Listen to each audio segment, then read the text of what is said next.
आपका जो पड़ोसी आपका नुकसान कर दे और नुकसान करने के बावजूद वो आपके डैमेजेस ना दे, जो आपका नुकसान हुआ उसकी क्षतिपूर्ति ना दे, या अनेकों अनेक तरीके से वो आपको परेशान करने की व्यवस्था बनाए, इस स्थिति में आपको क्या करना है इस पर्टिकुलर वीडियो में हम समझेंगे। और ज़रा इस बात को भी समझेंगे कि खासकर जहाँ पे ड्यूप्लेक्सेस होते हैं, प्लॉट्स होते हैं, फ्लैट्स होते हैं, आज की स्थिति में गाड़ी खड़ी करने की जो समस्या है वो बहुत बड़ी है।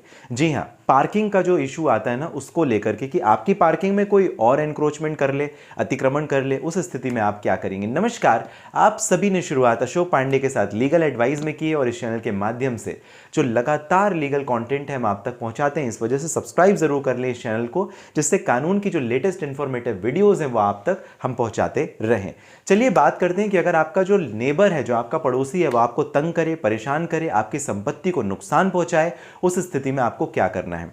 सबसे पहले आप इस बात का ध्यान रखें, जहां पर ड्यूप्लेक्स है, जहां पर फ्लैट है, एक दूसरे की जो दीवारें होती हैं, वॉल्स होती हैं, एक दूसरे से अटैच होती हैं। मान लीजिए वो अपने घर में कुछ काम कर रहा है वॉल से रिलेटेड, दीवार से रिलेटेड, तो आप उसे रोक नहीं सकेंगे, लेकिन उसे भी इस बात का ध्यान में रखना चाहिए कि उसकी वजह से आपका कोई पर्सनल लॉस नहीं होना चाहिए, आपकी जो प्रॉपर्टी है वो डैमेज नहीं होनी चाहिए। वो अपनी संपत्ति में, अपनी प्रॉपर्टी में कंस्ट्रक्शन कर सकता है, आप उसे रोक नहीं सकेंगे, लेकिन उसके पास ये लीगल राइट नहीं है कि वो आपका नुकसान कर दे, आपका डैमेज कर दे, आपकी प्रॉपर्टी को किसी भी तरीके से नुकसान पहुंचाए। और अगर ऐसा होता है तो इस स्थिति में उसे कंपनसेट करना पड़ेगा, यानी जो आपका नुकसान हुआ है उस नुकसान का हर्जाना उसे देना पड़ेगा। यह बात काफी स्पष्ट है और इसी वजह से मैं आपको हमेशा कहता हूं, जब कभी भी आपके नेबर के साथ में हो, आप अपने दोस्त के साथ में, घर परिवार के साथ में लड़ झगड़ सकते हैं, नेबर के साथ में लड़ेंगे ना, हमेशा की एक वो तकलीफ बन जाएगी। इस वजह से सामंजस्य की स्थिति जितना और जब तक बनी रहे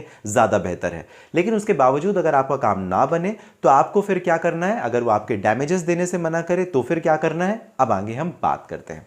सबसे पहले अगर हम क्रिमिनल लॉ की बात करें तो वहां पे सेक्शन 425 इंडियन पिनल कोड काफ़ी इंपॉर्टेंट हो जाता है, जहां पर कोई गलत तरीके से आपका लॉस करने की कोशिश करे, रॉन्गफुल लॉस करने की कोशिश करे या कोई डैमेज करने की कोशिश करे। वो पब्लिक हो सकती है, यानी कोई गवर्नमेंट का भी आदमी हो सकता है, या आपके पड़ोस में रहने वाला कोई व्यक्ति हो सकता है। कोई भी अगर आपकी प्रॉपर्टी का डिस्ट्रक्शन करता है, बेवजह करता है, गलत तरीके से करता है, तो आप उस डिस्ट्रक्शन के लिए उसके अगेंस्ट में केस 425 के अंतर्गत फाइल कर सकोगे।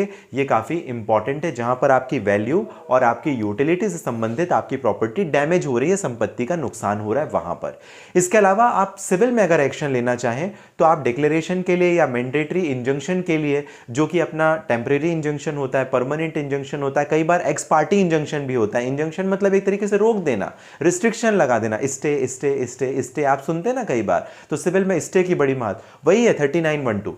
3912 मतलब एक तरीके का इंजंक्शन, एक तरीके का व्यादेश, एक तरीके का मैंडेटरी रिस्ट्रिक्शन कि भाई आप अब नहीं कर पाओगे।